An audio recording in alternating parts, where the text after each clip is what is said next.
Internacional presenta la palabra de Dios revelada proféticamente con fundamento apostólico a través de la doctora Emma de Sosa. Muy buenos días, amados del Señor.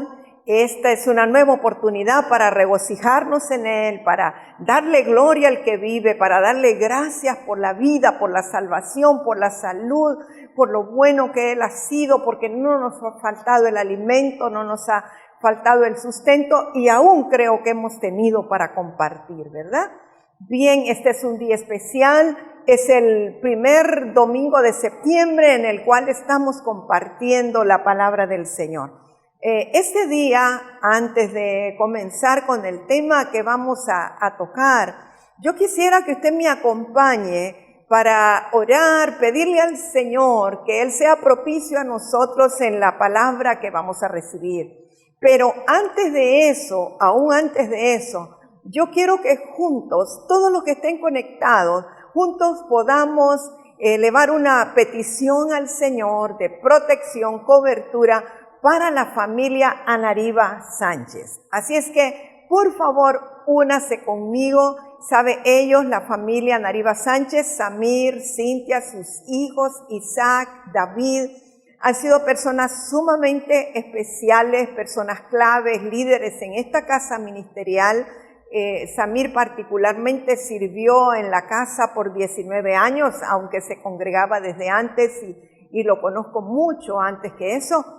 Pero ellos están viajando para Milano, Italia, persiguiendo un sueño que está en su corazón, un anhelo, un deseo que les fue transmitido por la madre de Samir. Y nosotros que los amamos y estamos agradecidos por lo que ellos han sido para la casa, queremos que les vaya bien, ¿verdad? Así es que apóyeme, por favor. Padre, te damos gracias en el nombre de Jesús por la vida de Samir, la vida de Cintia, la vida de Isaac, la vida de David, Señor.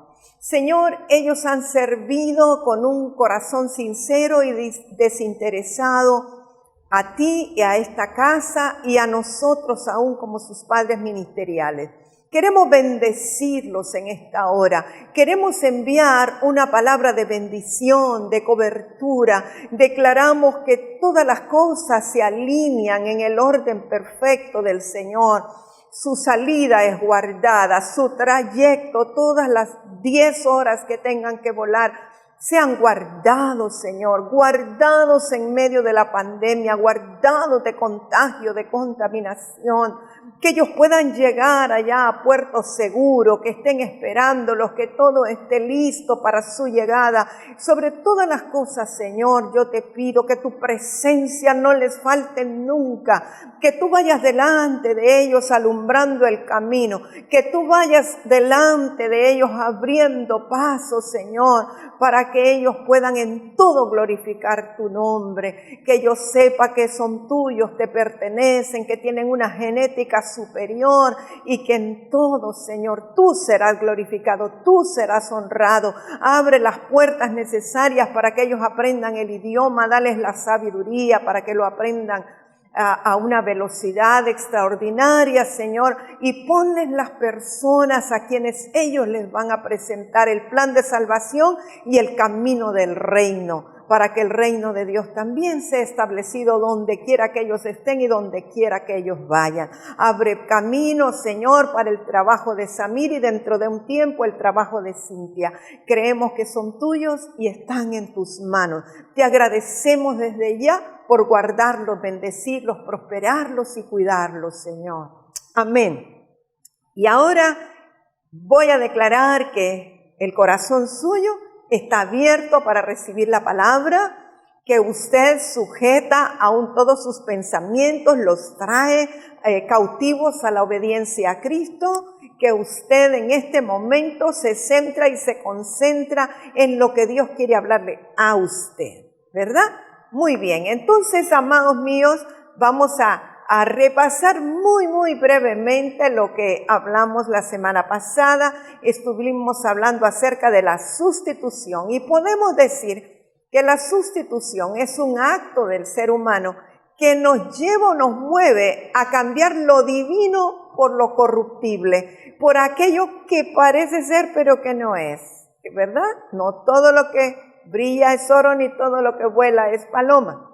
Ahora, muchas veces el enemigo mismo nos incita a que nosotros sustituyamos el poder de Dios por la actividad religiosa. El domingo pasado hablamos de que el mensaje del poder de Dios había sido sustituido por la retórica, por la oratoria, pero esta vez nos vamos a centrar en lo que es la actividad religiosa y cómo el enemigo nos ha llevado a sustituir el poder de Dios por la actividad religiosa.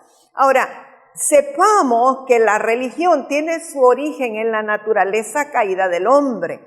Y claro, esto satisface el ego del hombre, pero no necesariamente agrada el corazón de Dios.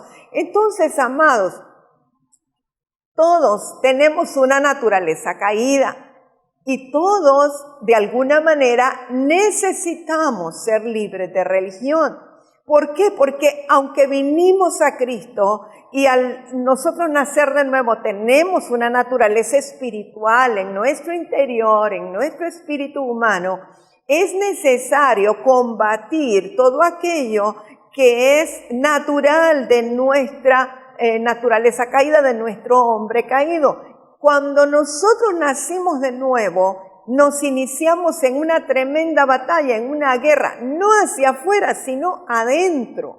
¿Se acuerda que el apóstol Pablo decía que él peleaba contra sus miembros y que lo que quería hacer no hacía y terminaba haciendo lo que no quería o lo que sabía que no debía? Bueno, hay una lucha entre el nuevo ser que nació de la palabra incorruptible de vida y la naturaleza caída nuestra que ha estado allí por muchos años, dependiendo a qué edad usted llegó al Señor. Entonces, esa parte religiosa que está en la naturaleza caída permanece, ahí está. Ahora nosotros lo que necesitamos es vencer con el hombre espiritual que está en nosotros. Esta vez yo le voy a hablar acerca de la religión en sí y entonces, claro, al final veremos cómo vamos a vencer esto. Podemos decir que la religión como tal nació en el huerto del Edén. Cuando esa primera pareja, Adán y Eva, varón y mujer, se vieron desnudos por primera vez, cuando ellos pecaron, cuando ellos fueron llenos de iniquidad, cuando ellos comieron del fruto prohibido, del fruto del árbol de la ciencia del bien y del mal, entonces sus ojos espirituales fueron abiertos al mundo de las tinieblas o de la maldad. Antes ellos siempre habían estado desnudos, pero no se habían dado cuenta. Pero ahora, por cuanto perdieron la pureza, perdieron la inocencia, perdieron la santidad, ellos comenzaron en la concupiscencia de su corazón a experimentar cosas y darse cuenta que estaban desnudos. Entonces, al estar desnudos, ellos tuvieron miedo, ellos se escondieron. Y cuando oyeron la voz de Dios, para salir a ver a Dios, esta vez, después del pecado, cortaron unas hojas de un árbol de higuera y se hicieron delantales para cubrir su desnudez. Cuando ellos se hicieron esos delantales, era como que estaban tratando de agradar a Dios con ese acto, estaban tratando de esconder lo que les daba vergüenza, estaban tratando por sus propios medios de contrarrestar el pecado que habían cometido. Mire, Génesis 3:7 nos dice, entonces fueron abiertos los ojos de ambos y conocieron que estaban desnudos. Entonces cosieron hojas de higuera y se hicieron delantales. Ese acto de los hombres de tratar de ligarse a Dios por sus propios medios, porque el pecado los arrancó, quedaron destituidos de la gloria de Dios y ellos se trataron de conectar otra vez, como a través de hacerse esos delantales. Entonces esa acción, esa actitud de quererse ligar otra vez es a lo que se le llamó religión, intentando agradar a Dios con sus propios actos. Entonces, repito, todos necesitamos ser libres de religión. Yo quiero ponerle en esta hora un concepto y más que todo que venga una revelación a su corazón de algo que es importantísimo y yo lo llamo el antídoto de la religión. Al final vamos a ver cómo esto es lo más efectivo para contrarrestar la religión y es la gracia de Dios. Mire, la palabra gracia quiere decir gratis y es favor inmerecido. La gracia es algo característico de nuestro Dios. Y nosotros normalmente hemos aprendido que la gracia se manifestó en el Señor Jesucristo. Así es, ¿verdad? El tiempo de la gracia comenzó con el Señor Jesucristo. Pero quiero decirle, le tengo una noticia. Realmente nosotros vemos un atisbo de la gracia del Señor también en el huerto del Edén. ¿Por qué? Cuando Dios, para sacar a Adán y Eva del huerto de Edén, y no enviarlos así desnudos, no enviarlos sin cobertura, Dios mismo sacrificó un animal, yo diría que un cordero. Hubo derramamiento de sangre y tomó las pieles de ese cordero y los cubrió a ellos de una manera temporal. Estaba cubriendo el pecado de una manera temporal. Usted lo puede ver en Génesis 3:21. ¿Para qué? Para que ellos estuvieran cubiertos, el hombre, la humanidad tuviera una cobertura, mientras venía el Cordero de Dios que quita para siempre el pecado del mundo. Ahora, fíjese bien si esto no será gracia de Dios, porque Dios, en lugar de destruirlos a ellos y sacarlos y decir, bueno, que se mueran, que los destruya, Dios estableció por su gracia una salida para que vivieran esa cobertura temporal. Dios los envió al mundo cubiertos temporalmente. En el Antiguo Testamento sabemos que Dios instituyó sacrificios de sangre, que era una forma de expiar el pecado de los hombres. Ahora, necesitamos entender y que nos venga la revelación, que no fue la sangre de los sacrificios la que limpió a los pecadores, fue la gracia de Dios que perdonó a aquellos que confiaron en Él. Y nosotros podemos ver, vaya conmigo a Génesis 15:6. Está hablando de Abraham, que dice, y creyó a Jehová y le fue contado por justicia. ¿Qué fue lo que justificó a Abraham? La fe, el que creyó al Señor. Pero la gracia del Señor que se extendió para que aunque Abraham era un hombre del antiguo pacto, con solo creerle a Dios, esperanza contra esperanza, la gracia de Dios se activara y él fuera justificado, le fuera contado por justicia. Y luego si vamos al Nuevo Testamento, a la carta a los Hebreos, en el capítulo 10 y el verso 4 nos dice acerca de los sacrificios de los animales, dice, porque la sangre de los toros y de los machos cabríos no puede quitar los pecados. Entonces, ¿cómo es que había expiación cada vez que el sacerdote entraba y ofrecía los holocaustos, ofrecía delante de Dios las ofrendas, los sacrificios, y se expiaba el pecado y la gente era limpia por un año, que era el tiempo, cada año entraba el sumo sacerdote, pero no era porque tuviera poder la sangre de las vacas ni de los machos cabríos, era por la gracia de Dios que aceptaba esos sacrificios para expiar por un año el pecado, como una sombra y figura de que vendría la suprema gracia, el Cordero de Dios, Jesucristo, inmolado por nosotros, y su sangre iba no solamente a limpiar por un año, sino a borrar nuestros pecados, tirarlos al fondo del mar para que no aparecieran nunca más. Entonces, mire, la gracia del Señor realmente se opone a la religión o viceversa, la religión se opone a la gracia. O sea, son dos polos opuestos. Lo lindo de la gracia de Dios es que no incluye ningún esfuerzo humano. En la gracia usted solo necesita creer, pero Dios es el que hace todo. Usted lo recibe gratis. No hay esfuerzo de hombre involucrado. La gracia del Señor se nos revela por fe en Cristo Jesús.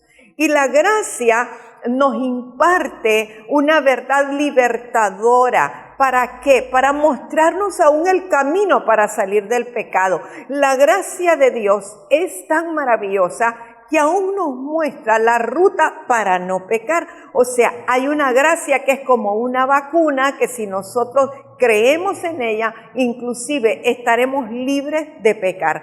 Pero aún si hubiéramos pecado, la gracia del Señor nos muestra cómo a través del arrepentimiento nosotros podemos salir del pecado. La gracia de Dios nos mueve, nos motiva para reconocer nuestras faltas y nuestros pecados, porque a través de la gracia nosotros podemos vivir niveles más altos, más elevados de madurez espiritual. La gracia de Dios nos capacita para ver la grandeza del Señor, para no enfocarnos en nuestra debilidad. ¿Sabe? La religión se fundamenta en el hombre caído y aún mira la debilidad del hombre caído, no solo de uno mismo, sino de los demás.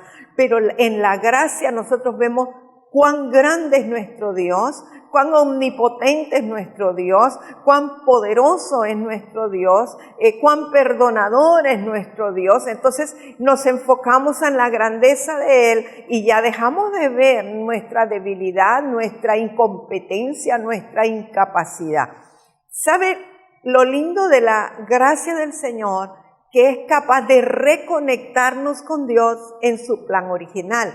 Y de hecho lo podemos ver a través del Señor Jesucristo. El Señor Jesucristo nos reconectó con el Padre y nos devolvió al plan original que Dios tenía para la humanidad. Ahora, vayamos a ver lo de la religión. Ya dijimos, la gracia es el antídoto. La gracia se opone a la religión. Y a veces cuando nosotros hablamos de religión, estamos pensando en la religión X, Y, Z, en el budismo, el catolicismo. No, estamos hablando de la religión normal y natural que llevamos adentro cada uno de nosotros los seres humanos. Miren, la religión trabaja desde el exterior del hombre, mientras que la gracia divina trabaja en el corazón y en el interior. Es decir, la religión le trata de poner al pecador unas cuantas manos de pintura por encima para que en apariencia se vea bien, pero no trabaja con la intención del corazón, con la iniquidad del corazón. La gracia sí trabaja hasta lo profundo. La religión sumerge a las personas en una aparente piedad, o sea, las viste de una aparente piedad, pero que no tiene ningún poder para cambiarlas. Es solo como un disfraz, como algo externo, pero por dentro la persona sigue siendo la misma, sigue siendo el pecador no arrepentido. La religión hace que nosotros nos enfoquemos y nos centremos en las apariencias, o sea, en la forma y no en la esencia de la persona. Es bien fácil para un religioso o para cualquiera de nosotros que tenemos religión juzgar la condición de una persona por lo externo, por lo que se ve. Podemos juzgar porque vemos un varón con el pelo largo, o podemos juzgar porque vemos una mujer usando pantalones o qué sé yo. Podemos juzgar por lo externo porque usa muchas joyas, muchas alhajas. Podemos juzgar por lo que el ojo natural ve, pero la gracia del Señor ve lo interior, ve la esencia. La religión a nosotros nos insta o nos mueve a medir la espiritualidad de las personas por lo visible.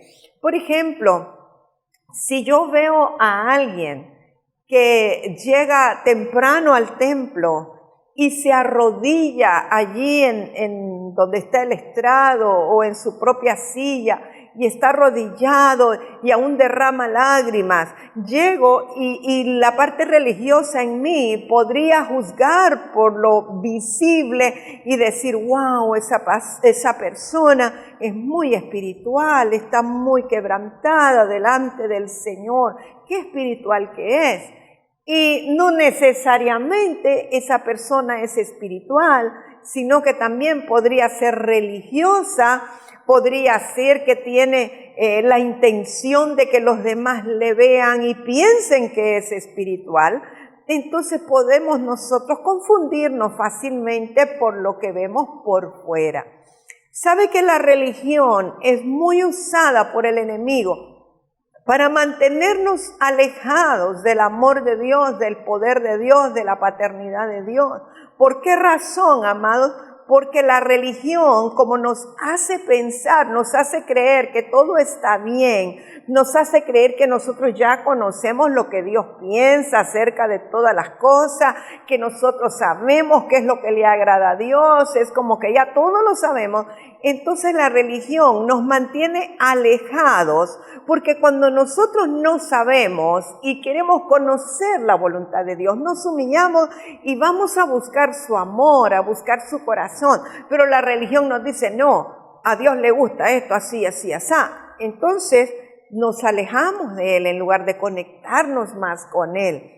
Y claro, al estar alejados, porque en nuestra mente creemos entender lo que a Dios le gusta, eso también nos impide escuchar la voz de Dios. Es como que hubiera un muro entre Dios y nosotros. Es como que hubiera una barrera. Nosotros creyendo, así le gusta al Señor. Y el Señor diciendo, no, estás tan alejado, no es eso lo que quiero. Pero no escuchamos su voz porque la religión nos hace creer que nosotros ya sabemos. ¿Sabe que la religión causa que nosotros racionalicemos las Escrituras en lugar de recibirlas con la libertad del Espíritu y decir, wow, esta palabra es para mí, Dios la habló para mí, yo la recibo, yo la creo? La religión lo que hace es decirte, estás fuera de contexto. Esa palabra fue dada para fulano de tal hace 2020 años, por lo tanto no aplica a tu vida.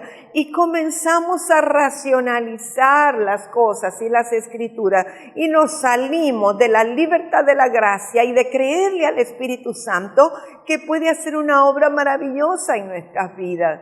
¿Sabe? La religión nos hace creer que cuando una palabra viene como una reprensión, como una exhortación o viene como una corrección, eso es para el hermano que no vino, eso es para fulano de tal, yo estoy bien, porque yo ya lo entiendo. ¿Sabe? A veces me pasa, les envío normalmente a los hijos espirituales o a personas que Dios me pone, les envío las enseñanzas que Dios nos está dando en este tiempo porque creo que son parte de lo que Dios nos está indicando para limpiarnos profundamente para lo que Él quiere hacer.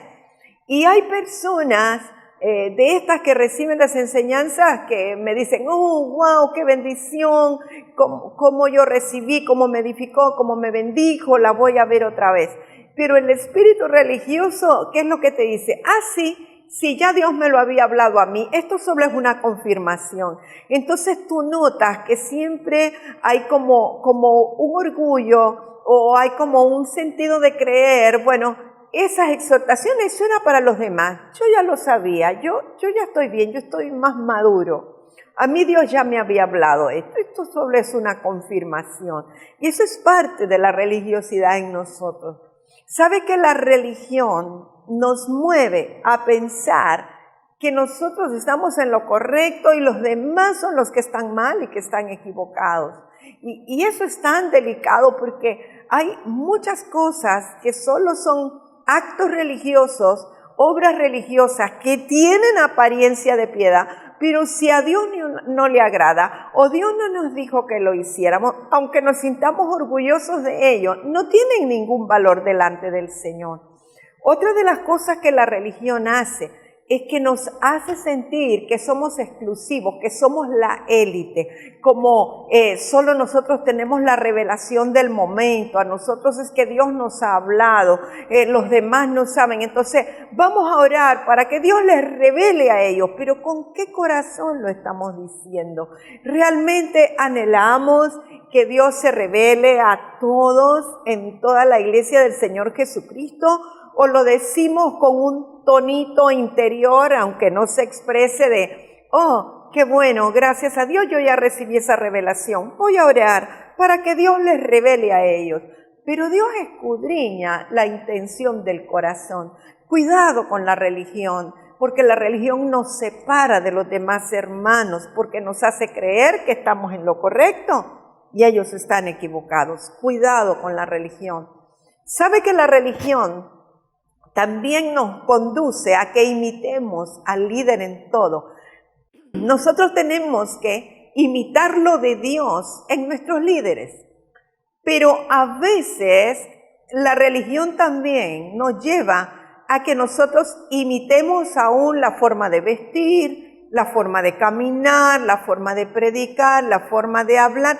¿Por qué? Porque una de las intenciones de la religión es privarnos de la originalidad, de la individualidad y de la creatividad que cada uno de nosotros debe de tener. La religión tiende a querer que determinado grupo, determinada congregación sean como un bloque con las mismas características, sin que se vea la individualidad o la creatividad de cada uno o la personalidad de cada uno. La religión hace eso, como que hay marcas, comportamientos y patrones que usted dice y los puede identificar, estos son de tal lugar, pero eso, cuidado, porque eso puede llevarnos a algo muy desastroso. Dios respeta la individualidad de cada uno, la personalidad de cada uno, y Dios nos usa tal y como somos. Ahora, la religión también nos bloquea el discernimiento espiritual. Dejamos de discernir porque dejamos de escuchar la voz de Dios. No estamos escuchando al Espíritu Santo y estamos juzgando por la apariencia, y el discernimiento espiritual no es por apariencia, es por el Espíritu. Entonces se nos bloquea el discernimiento espiritual por la religión. Nos hace estar pendientes de la aprobación de los demás, sobre todo de los líderes. Es decir, yo hago esto para que el líder me vea que lo hago. Vengo a barrer el templo en la hora que sé que el pastor va a pasar por allí y me va a ver. Vengo a ayudar, a apoyar en el momento que el líder o el pastor me va a mirar. Porque lo hacemos todo por lo externo, por la aprobación exterior. Nos priva la religión de esa identidad única que hay en Dios. Cuando Dios es nuestro Padre, nosotros como hijos somos únicos y tenemos una identidad única. Y algo que hace la religión es que provoca en nosotros una dualidad. Resulta que hablamos de una forma, pero actuamos de otra. Uno de los sellos o de las características religiosas también es que cambiamos nuestra forma de hablar, nuestra forma de expresarnos cuando estamos en la congregación o estamos delante. Oh sí, hermanos, para la gloria de Dios, hermano, permítame darle un testimonio para la gloria del Señor. Y cambiamos hasta nuestra entonación, y todo eso tiene que ver con religiosidad.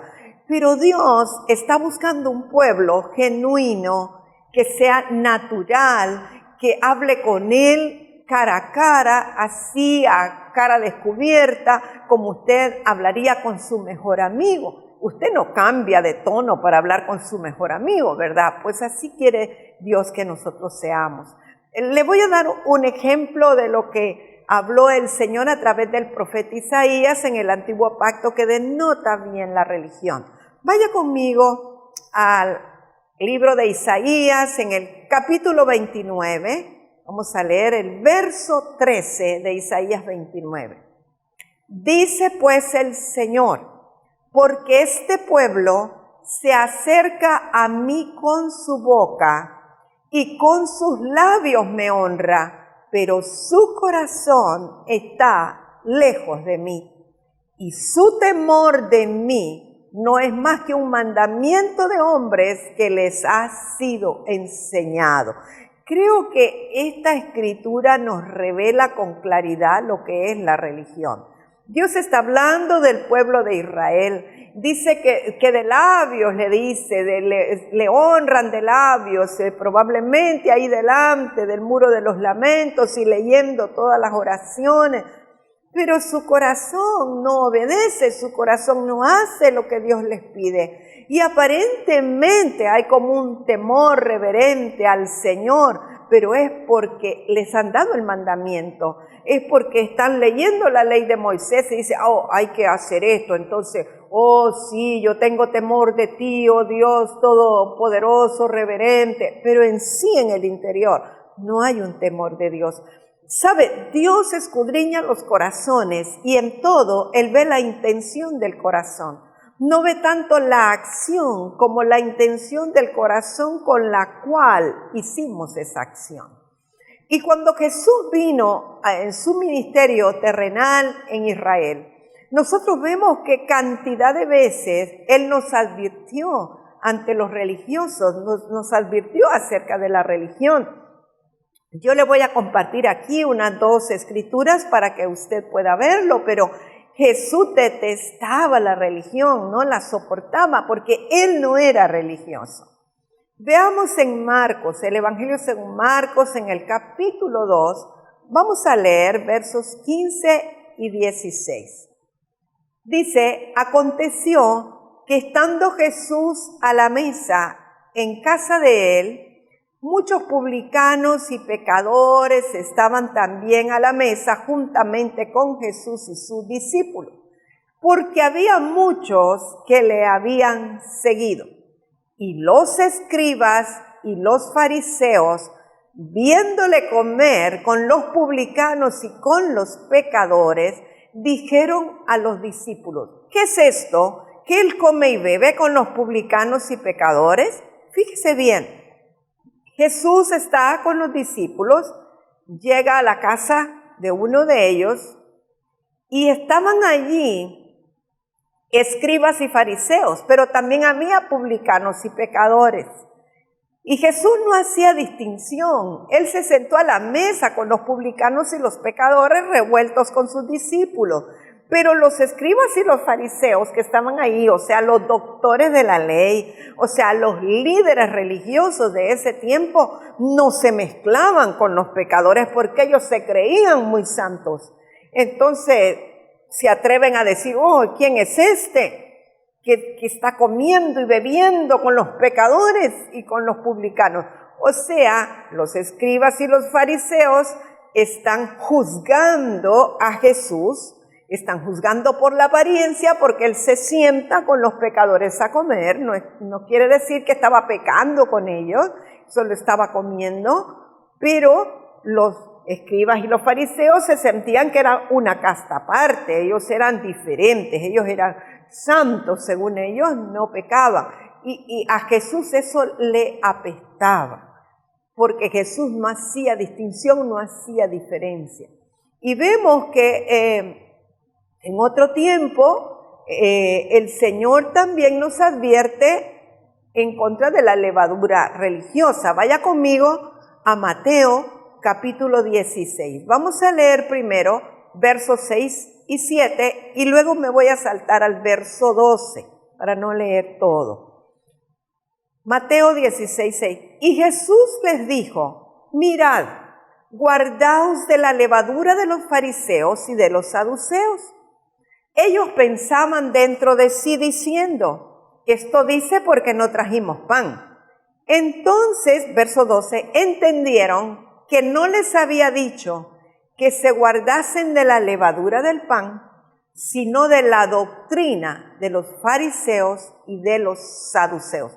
O sea, Jesús estaba claro que la doctrina de los fariseos y de los saduceos era una doctrina que contaminaba, que asfixiaba, como dirían hoy día, es tóxica. Y Él nos advirtió, les dijo, cuídense de la levadura. No estaba hablando del pan natural, estaba hablando de cuidarse de ser contaminado, porque la levadura te contagia. Y entonces Jesús estaba claro que los fariseos, los que según ellos cumplían la ley, realmente no tenían amor en su corazón, realmente no eran agradables al Señor. ¿Sabe que la religiosidad, o sea, ya dije que todos tenemos religión dentro de nosotros, pero podemos llegar a practicarla de tal manera que se convierte en una religiosidad, una forma de vida en nosotros? Y el enemigo sutilmente nos induce a través de la religión a que nos sintamos orgullosos de que supuestamente estamos haciendo la voluntad de Dios y entramos en una religiosidad. Por ejemplo, ¿qué tanto sé yo de la Biblia? Sí, hay personas que hacen alarde de que yo me sé todos los nombres de los libros de la Biblia, yo me los sé de principio a fin, o hay quienes dicen, bueno, yo me he leído la Biblia 5 veces, o etcétera. Entonces, alguien puede sentirse orgulloso de eso y convertirse en una religiosidad. ¿Qué tanto oro? Hay quien pueda decir, yo me he pasado horas orando, o qué tanto ayuno.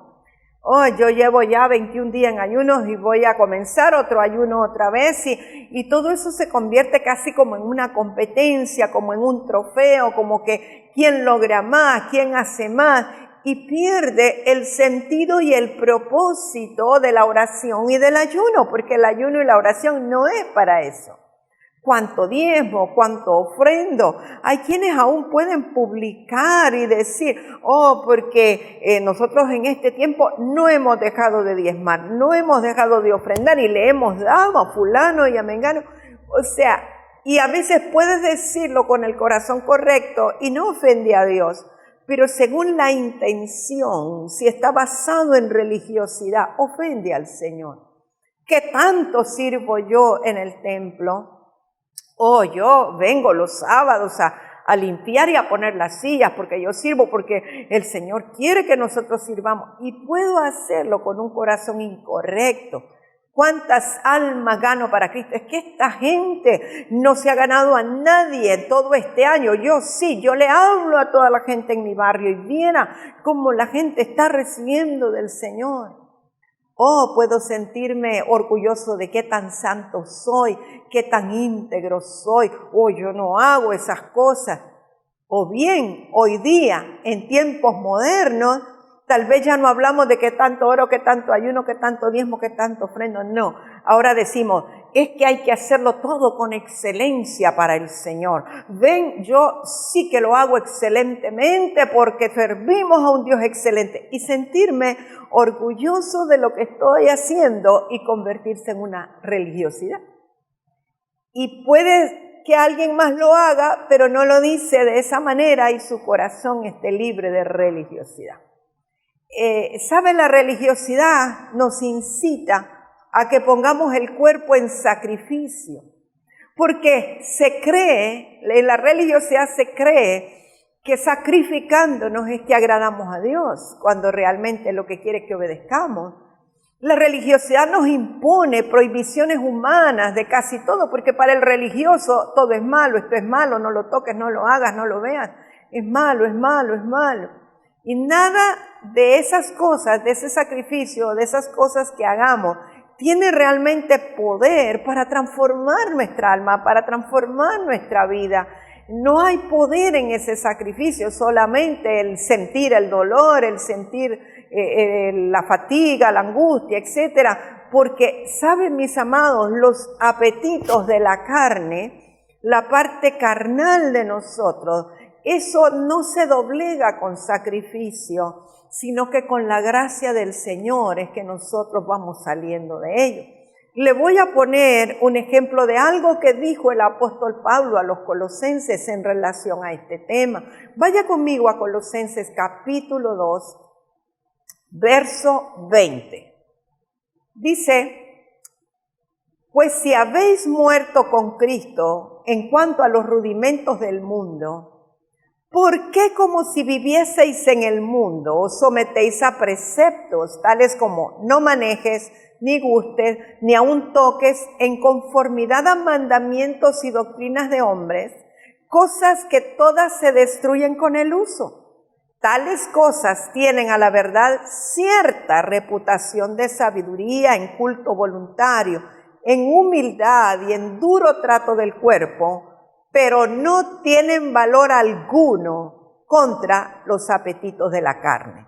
Yo creo que aquí está más que claro lo que dijo el apóstol Pablo. Mire, amado, dije que la religión viene siendo algo inherente a la naturaleza caída del hombre. Y cuando nosotros actuamos mucho en religión, se convierte en una religiosidad en nuestra vida. Todo es con religiosidad. No hago esto porque tal cosa, hago lo otro porque... Pero cuando nosotros vivimos en esa religiosidad, hay espíritus inmundos, espíritus religiosos que se alimentan de esa religiosidad en nosotros. Y entonces ya la religiosidad puede convertirse en un espíritu. O sea, un espíritu inmundo que se alimenta de esas actitudes nuestras. Entonces, vamos a hablar un poquito qué es el espíritu religioso. Mira, el espíritu religioso nos hace creer que estamos haciendo lo correcto para buscar la aprobación del Señor. Y el espíritu religioso encuentra puertas abiertas en los creyentes y aún en los líderes religiosos para infiltrarse dentro de la iglesia. ¿Para qué? Para mantenerla dormida espiritualmente. Porque el espíritu religioso interfiere con la vida espiritual de la iglesia, con la vida espiritual de los creyentes. Y el espíritu religioso se va de la mano con el legalismo, trabajan juntos. Pero no solamente eso, le comento algo. El espíritu religioso es el alimento de Jezabel. Y en algún momento vamos a hablar de Jezabel. Jezabel no es solo un espíritu. Jezabel es todo un sistema, es una potestad que trabaja en contra de la iglesia y sobre todo en contra de lo profético. Pero ¿qué alimenta a Jezabel? La religiosidad o el espíritu religioso que se alimenta de la religiosidad de las personas creyentes, no de las del mundo. Ahora, el espíritu religioso siempre busca sustituir. Acuérdense que hablamos de la sustitución la semana pasada, que busca sustituir la comunión y el poder del Espíritu Santo en la vida del creyente por el espíritu religioso. Es decir, que la gente, en lugar de tener esa comunión con el Espíritu Santo y de estar fluyendo en el poder del Espíritu, lo que hacen es operar religiosamente. El espíritu religioso apaga el avivamiento del Espíritu Santo. ¿Por qué? Porque se coloca en el lugar de Dios en la vida del creyente y en la iglesia a través de que del control y de la idolatría. Cada vez que yo estoy poniendo mi mirada en cuánto leo la Biblia, en cuánto oro, cuánto ayuno, cuánto diezmo, cuánto ofrendo, cuánto sirvo, cuántas almas gano, yo soy un idólatra porque no estoy poniendo mi mirada en el Señor, que es el que hace y al que amo y me ama, sino que estoy poniendo mi mirada en las obras que yo hago. Entonces se va apagando el Espíritu Santo, se apaga el avivamiento del Espíritu y entonces nosotros mismos estamos como controlando humanamente la iglesia y entramos en idolatría. El espíritu religioso nubla y ciega el entendimiento. Y sabe una cosa, el espíritu religioso se fundamenta en un supuesto celo por Dios, o sea, justifica sus acciones por este celo. ¿Qué es el celo? Mira, el celo consiste en usar un estándar moral y ético muy estricto sobre los demás, pero no lo aplicamos a nosotros mismos, sino que somos bien estrictos con los demás, pero no con nosotros. Y esto ocurre al enfocarnos en el pecado y en los delitos de los demás y no en nosotros mismos. El celo juzga al que no hace lo que él considera bueno o correcto, so pretexto de guardar el nombre del Señor. Es que qué barbaridad, cómo vituperaron el nombre del Señor por causa de él o de ella. El celo excesivo se llega a conocer como fanatismo. Y sabe que Saulo, que después se convirtió en el apóstol Pablo, él persiguió y mató cristianos por causa de ese celo. Vaya conmigo a Juan 8. Le pongo un ejemplo de lo que estamos hablando, del supuesto celo. Juan 8, verso 3. Entonces los escribas y los fariseos le trajeron una mujer sorprendida en adulterio. ¿A quién se la trajeron? A Jesús. Y poniéndola en medio, imagínense a la adúltera, la están exponiendo, la ponen en medio, le dijeron: Maestro, esta mujer ha sido sorprendida en el acto mismo de adulterio. Y en la ley nos mandó Moisés apedrear a tales mujeres. ¿Tú pues qué dices? Mas esto decían tentándole para poder acusarle. Pero Jesús, inclinado hacia el suelo, escribía en tierra con el dedo. Y como insistieran en preguntarle, se enderezó y les dijo: el que de vosotros esté sin pecado, sea el primero en arrojar la piedra contra ella. ¿Por qué nos dice esto Jesús? ¿Por qué les dijo eso? Porque ellos estaban actuando en un celo. Mira, Señor, esta mujer es una adúltera, una pecadora, hay que apedrearla. Nosotros no, nosotros somos santos. Y Jesús no se inmutaba, seguía escribiendo en el piso. Él sabía que la mujer era pecadora, pero ellos eran más pecadores por estarla acusando a ella y estarse dando baños de pureza y de santidad. Por eso Jesús les dijo: si alguno de ustedes está libre de pecado, y yo creo que estaba hablando de pecado de adulterio, láncele a ella la primera piedra. Ellos supieron que estaban llenos de adulterio y de pecado y no fueron capaces de lanzar la piedra. Quiero decirles, mis amados, que por cuanto la religión nació en el huerto de Edén, el fundamento del espíritu religioso es precisamente lo que ocurrió en el Edén. Entonces, ¿en qué se fundamenta el espíritu religioso? Número uno, en el orgullo, porque esa fue la causa de la caída de Luzbel y de la caída del hombre, el orgullo. Número dos, el humanismo. ¿Por qué? Porque el hombre comió del árbol de la ciencia del bien y del mal, que esa es la esencia del humanismo. Número tres, el miedo, que ese fue el primer efecto de la caída. Dice que cuando ellos se vieron que estaban desnudos, tuvieron miedo y se escondieron. Y número cuatro, la culpa. La culpa es la consecuencia de la caída. Cuando uno ha fallado al Señor, entonces entra en una culpabilidad.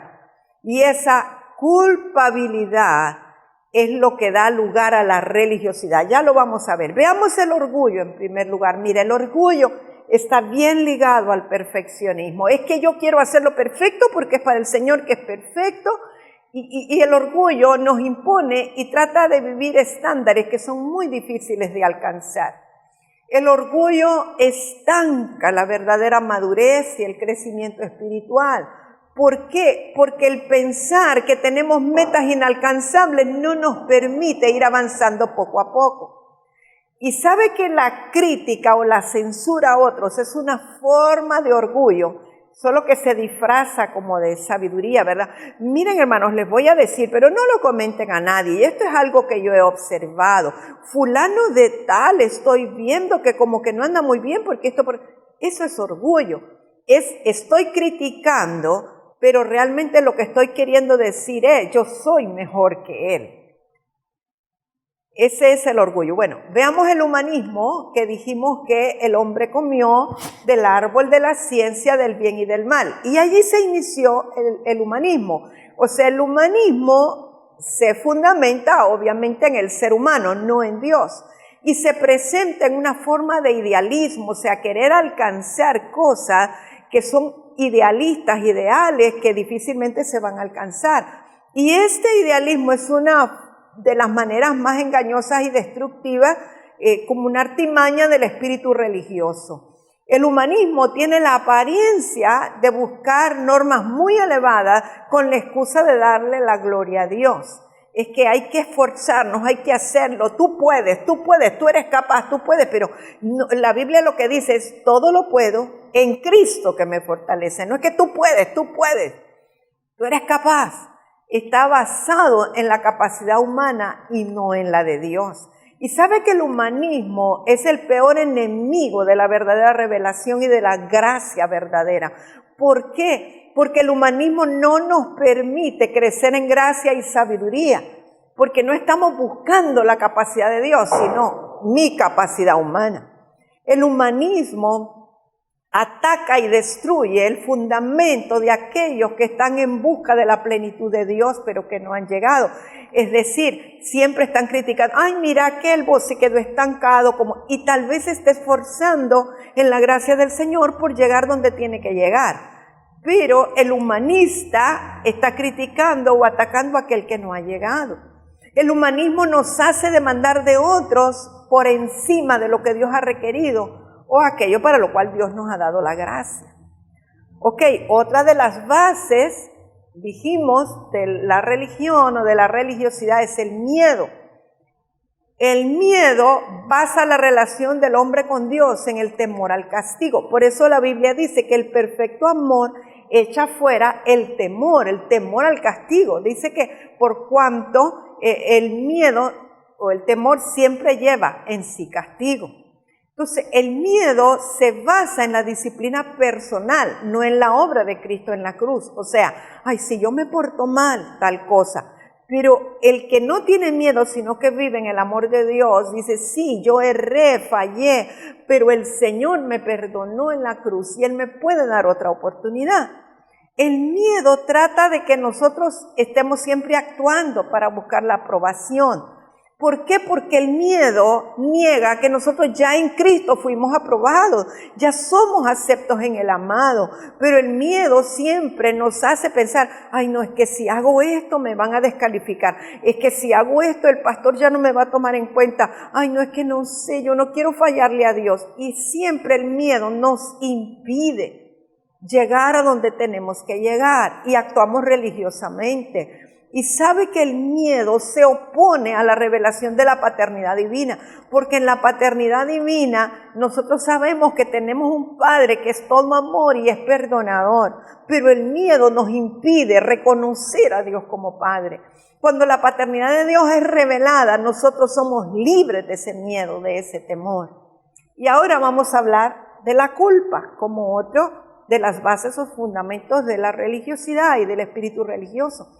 La culpa está basada en un intento de nosotros ser libres del pecado o del fracaso o de la irresponsabilidad o cosas en las cuales nosotros fallamos. ¿Sabe que el sacerdote Elí, que sus hijos estaban en pecado y él no los corregía? Él estaba en culpa, él ministraba bajo un espíritu religioso que estaba basado en la culpa, es decir, él seguía haciendo las mismas cosas en el templo, él seguía ministrando como sacerdote, pero porque sentía culpa por la actitud de sus hijos. Entonces él pretendía compensar su irresponsabilidad como padre con la actividad religiosa. Y él manifestaba el supuesto celo por el Señor en todos los sacrificios y ofrendas que él hacía. Pero sabe que ese tipo de celo nunca será aceptable delante del Señor. Ahora, mis amados, obviamente no nos vamos a quedar con el hecho de que somos religiosos y la religión está en nosotros, no. ¿Cómo ser libres de la religiosidad? Y porque necesitamos serlo. ¿Por qué? Porque el ser libres de la religiosidad nos va a hacer sensibles a la revelación divina. El ser libres nos va a llevar a adorar a Dios en espíritu y en verdad. Nos va a permitir conocer el verdadero evangelio, predicarlo con toda la manifestación de poder. Nos va a permitir disfrutar la vida en Cristo como algo placentero. Nos va a dar la autoridad para liberar a los demás. Pero entonces, ¿cómo salimos o cómo combatimos la religiosidad? Miren, lo primero, Jesús dijo, aprended de mí que soy manso y humilde de corazón. Aprendamos a ser humildes en Cristo. Esto nos va a liberar del orgullo. Aprendamos de Él. Esto se lo voy a decir así rápidamente y usted lo pondrá por obra. Vamos a pedirle al Espíritu Santo que nos revele la paternidad de Dios, porque así vamos a perder el miedo, vamos a ser libres del miedo. Vamos a renunciar al humanismo y activemos la fe en el poder de Dios. Olvidémonos de lo que yo sé, yo puedo, yo hago, sino en Cristo. ¿Qué es lo que Él me dice que puedo y qué me ha revelado Él? Renunciemos, amados, a la culpa por el pecado. Aceptemos la misericordia de Dios. Recibamos el perdón de Dios. Que nos sea revelado que el poder de su sangre, todo lo que Él hizo en la cruz, ya nos liberó. Y si Cristo nos limpió, ya no hay culpa, ninguna condenación hay. Para los que vivimos en Cristo Jesús, los que andamos en el Espíritu y no conforme a la carne, no hay condenación, no hay culpabilidad. Fuimos libres, fuimos limpiados. Operemos, mis amados, en la dimensión de la gracia del Señor. Es muy importante el lugar donde usted se congrega, la iglesia, la congregación donde usted asiste, es de vida o de muerte. Y usted necesita estar en un lugar donde se le dé la libertad al Espíritu Santo de Dios. Y yo quiero recordarle y quiero dejarle con esto en su corazón. La gracia del Señor es el mejor antídoto contra la religión. El Señor no nos condena porque nos tropecemos unas cuantas veces y estamos tratando siempre de subir. Esa es gracia. Él no me va a condenar. Sí, me tropecé, pero tengo su gracia para levantarme. La gracia del Señor me toma de la mano y me levanta otra vez. Vamos de nuevo. Y quizá me tropiezo y vuelvo a caer, pero ahí está Él. Yo lo voy a ver a Él porque los que miran a Él son alumbrados. Debemos mantener siempre la visión de llegar a la cima, porque con su gracia lo vamos a lograr.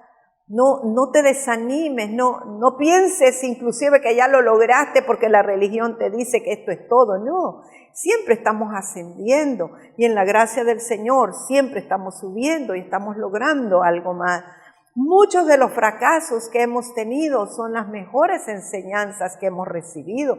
Y si nosotros vamos a la fuente de la gracia, aún esos fracasos nos van a ayudar muchísimo. Amados, no debemos condenarnos por no haber llegado aún. Siempre y cuando todavía nosotros nos encontremos escalando, el Señor está con nosotros. Si nosotros permanecemos en su gracia, si no nos salimos de la dimensión de su gracia, nosotros vamos a vencer. O sea, la clave está en mantenernos en la gracia del Señor. Recientemente una hija espiritual me llamó por una situación y se estaba sintiendo culpable porque un pequeño descuido que tuvo hizo que quizá un dinero que se había invertido iba a ser perdido y tenía que comenzar el proceso otra vez.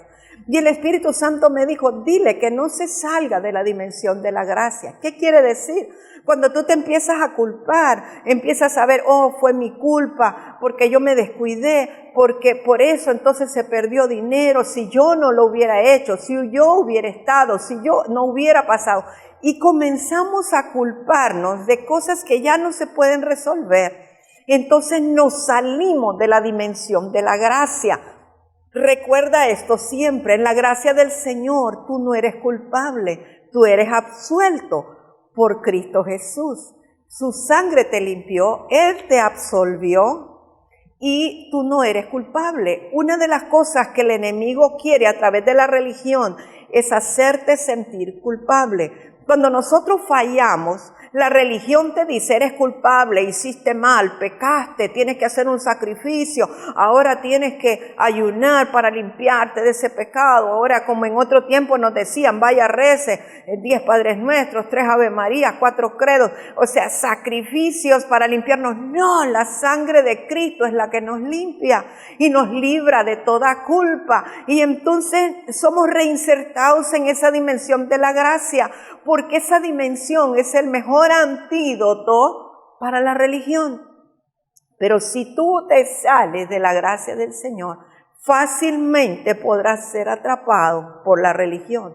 Recuerda cuál es el fundamento o cuál es la base: el orgullo, el humanismo, el miedo y la culpa. Esas cosas siempre son la base y acompañan a la religión o la religiosidad. Y la religiosidad te bloquea el poder del Espíritu Santo, la revelación del Espíritu Santo, la genuina adoración, el verdadero evangelio. Y muchos de nosotros podemos ser aún líderes dentro de una congregación y estar actuando religiosamente y estar matando la vida del Espíritu en nuestra congregación. Y obviamente si tenemos líderes religiosos no podemos esperar otra cosa de los discípulos o de las ovejas. Pero voy a declarar hoy que tú eres libre en el nombre de Jesús y que hoy nos disponemos para liberarnos de todo espíritu de religiosidad y salir de esa dimensión destructiva y de tiniebla para entrar en la dimensión clara del Espíritu Santo. Padre, en el nombre de Jesús, en esta mañana nosotros exponemos nuestro corazón, abrimos todo nuestro ser para que tú lo escudriñes, Señor. Y si encuentras en nosotros vestigios de religiosidad, Por favor, ayúdanos, límpianos, libértanos. Tráenos la revelación de que tú eres nuestro Padre, eres un Padre bueno y perdonador.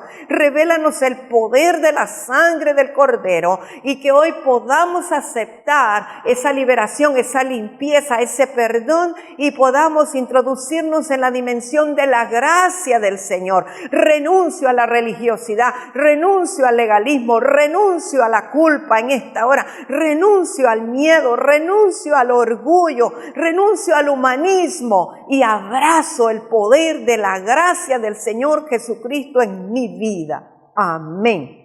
Te bendigo y te veo la próxima semana. Te amo mucho. Para mayor información, comunícate con nosotros.